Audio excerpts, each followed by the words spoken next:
হ্যাঁ বন্ধুরা, দেখুন আজকে আমি কালা ভুনা রান্না করছি। এই প্রসেসিংয়ে আপনারা যদি রান্না করেন খুবই ভালো লাগবে। দেখুন বন্ধুরা, এখানে 5-6টা লবঙ্গ, 4টে এলাচ, 1 ইঞ্চি দারুচিনি, একটু জয়ত্রী, একটা বড় এলাচ আর একটুখানি জায়ফল নিয়েছি। এটা আমি একটু ঠুকে আধা গুঁড়ো গুঁড়ো করে নিয়েছি, পুরোপুরি মিহি করিনি, একটু গুঁড়ো গুঁড়ো করে নিয়েছি। এই মশলাগুলো আমি মাংসটা একটু কষিয়ে নিয়ে তারপরে দেব। মাংসটা এইভাবে আমি একটু কষিয়ে নিচ্ছি।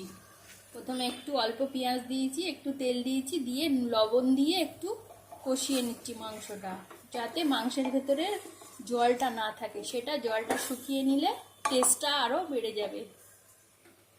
এবারে আমি কষানো হয়ে গেছে, 2 চামচ রসুন আর 2 চামচ আদা বাটা দিয়ে দিলাম। দিয়ে এবার আবার কষবো। এটা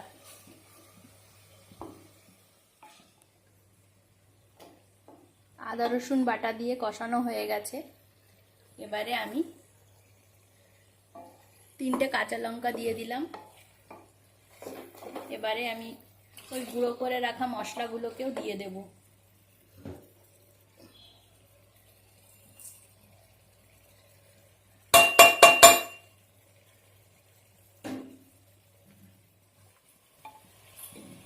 মশলাগুলো দিয়ে এবার ভালো করে কষিয়ে নিচ্ছি। 1 মিনিট কষিয়ে নিলাম। অল্প একটু লবণ কম ছিল, তাই একটু দিলাম।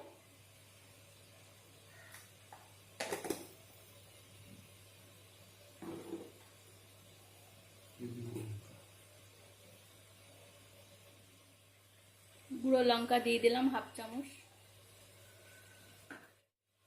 এবার একটু কাশ্মীরি লঙ্কা দিয়ে দেবো 1 চামচ।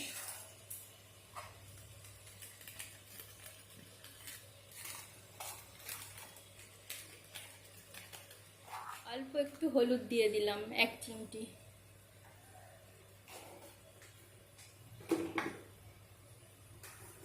এবার আমি ধনে জিরে মরিচের গুঁড়ো 1 চামচ দিয়ে দিলাম।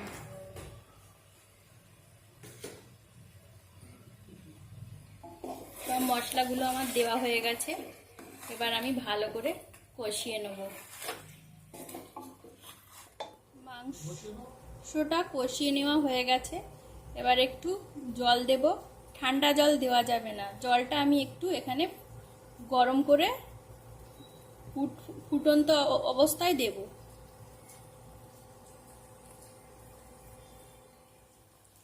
এবার আমি ভেজে রাখা ব্রেস্তাগুলো মাংসের মধ্যে দিয়ে দিলাম।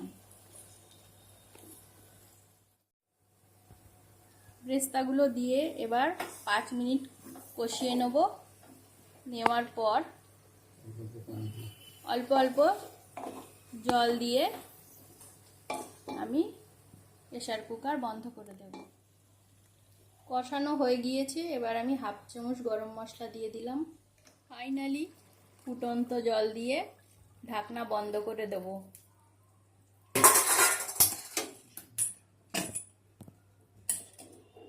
ঢাকনা বন্ধ করে দিয়ে 25 মিনিট রেখে দেব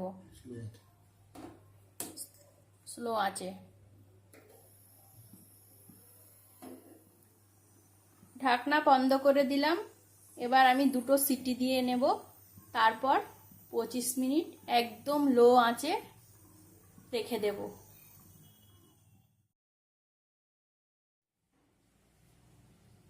দেখুন বন্ধুরা, ফাইনালি কালা ভুনা আমার রেডি হয়ে গেছে। এবারে আমি এখানে একটু পেঁয়াজ ব্রেস্তা রেখে দিয়েছিলাম, ওটা ওপর থেকে ছড়িয়ে দেবো। আর একটু বাগারের জন্যে 4-5টা রসুন আর 2টো শুকনো লঙ্কা একটু ভেজে নিয়ে এর মধ্যে দিয়ে দিয়েছি। ফাইনালি আমার কালা ভুনা রেডি।